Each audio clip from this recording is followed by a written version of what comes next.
Welcome to the range. Here with your host, Brendan Brown, and here with your sports panel, Wes Henderson, the Honorable Chris Gallen, J.B. Brown, Cleveland Spears, Dear Saturday, please hurry up and get here. and Rachel Lindley. And starting it off, Rachel. Antonio Bryant signed a 4-year contract with the Bengals today, meaning that the chances of them taking T.O. is pretty low now. So who's going to take T.O.? Nobody wants him. Yeah, pretty much.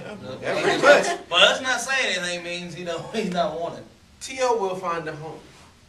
I believe in T.O. I like T.O. The prima donna that he is. More than likely, it will not be back with the Cowboys. More than likely, he will probably be back with the Bills. I believe so.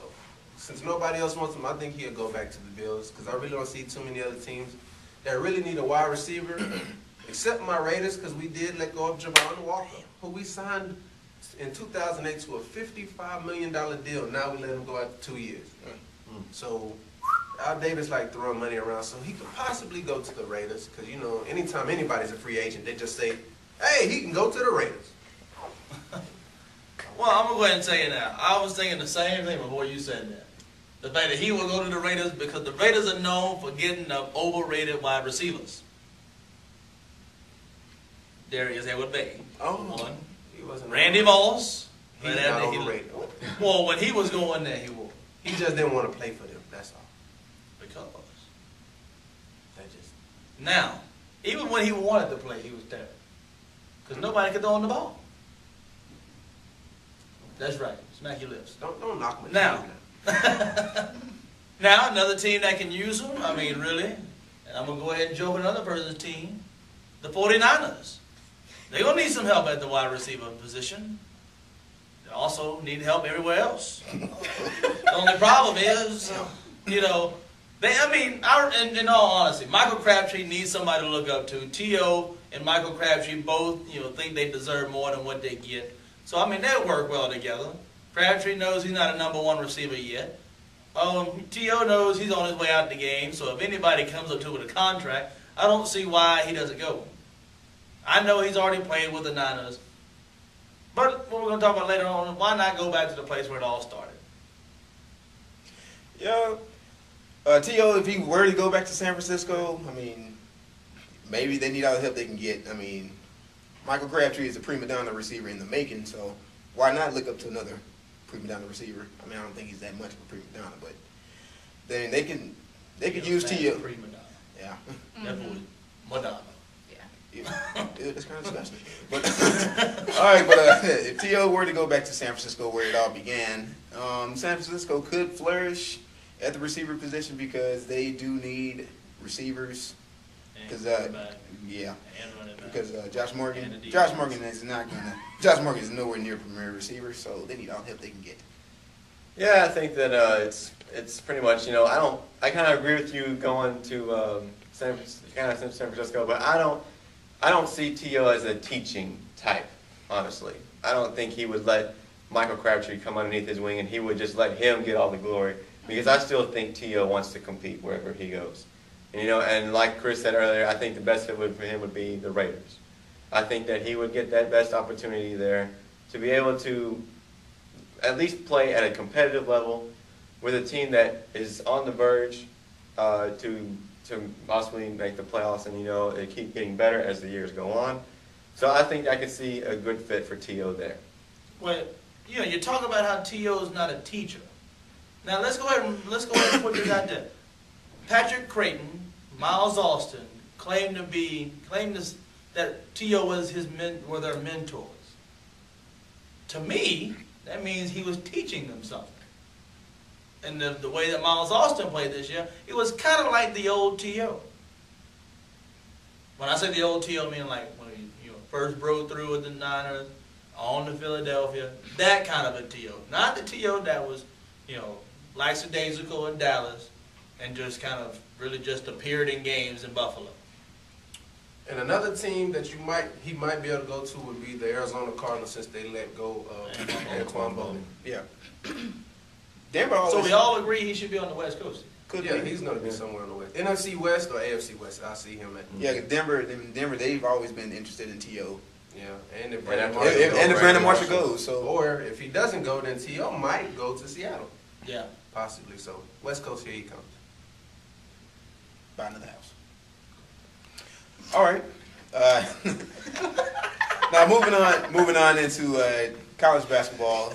The SFA Lumberjacks defeated University of Texas at Arlington Mavericks by 23 points today in the Southland Conference Tournament. Now, all of us are very proud to say that it's about time that they blew somebody out of the gym, because we're tired of looking at these close games that they should be blowing teams out. They actually played a full game and not actually let the team get back into the game. Eddie Williams, big ups to you, man. Stepped his game up big time today. So, with that being said, does SFA have what it takes to take his game to another level against other teams in the tournament and possibly make the tournament, the big time tournament, again?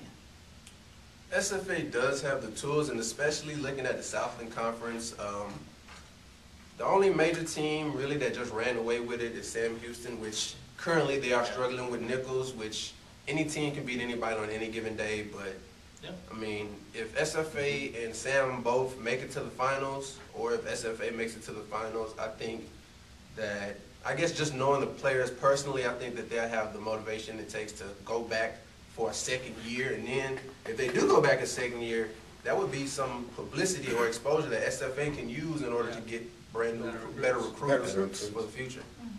Yeah, I have to agree with that one. Well, you know, not only do they have the chance, they have the skills to really. I mean, you think Eddie Williams today with 22 points? We haven't seen that all season. We haven't seen much of, you know, offensively from this team. This team struggled to score 60 points a game. Now suddenly they bust out with 77. Now that tells you right now that the team has the offensive capabilities.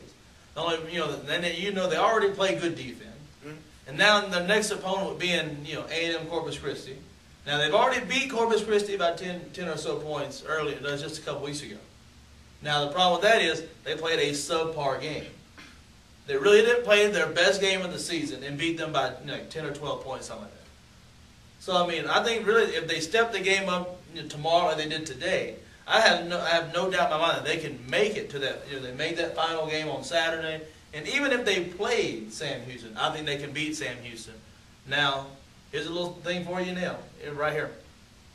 Sam Houston has not beat SFA on a neutral floor in 12 years. Just putting that out there. Wow. Come on with the statistics.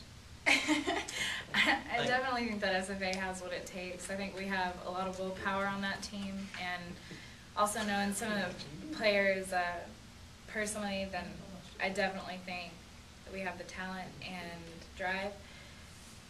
If Sam's in it, we'll win.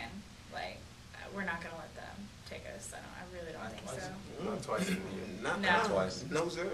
And, you know, what I like most about this win today is that they came out 100%. You know, I thought that they played their best game, probably of most of the entire season, and I think they finally figured out what it takes to win a conference tournament. You know, last year they figured out, but they lost all of those key guys that they had. Now Eddie Williams, remembering that mentality that they had going into the conference tournament last year, is trying to ride that same momentum. You know, 22 points. You know, that's exactly what you need to be in order to win a conference tournament. And I hope that it will continue, and they will go on into the NCAA tournament again, because that would be huge. Going 2 years in a row, I mean, it'll be their second time ever. So, I thought last year, here's another thought too. Last year, who took over the tournament when SFA needed the most last year? Eddie Williams. Eddie Williams. Yeah. This year, it could be the same story. And before we go, Brandon, can you give us an update? 5 seconds left in the game. Sam Houston, 60. Nicholls State, 57. Who has possession? Or? Yeah, we don't see who has possession right now. All right, we'll be right back on the ring. 5 seconds.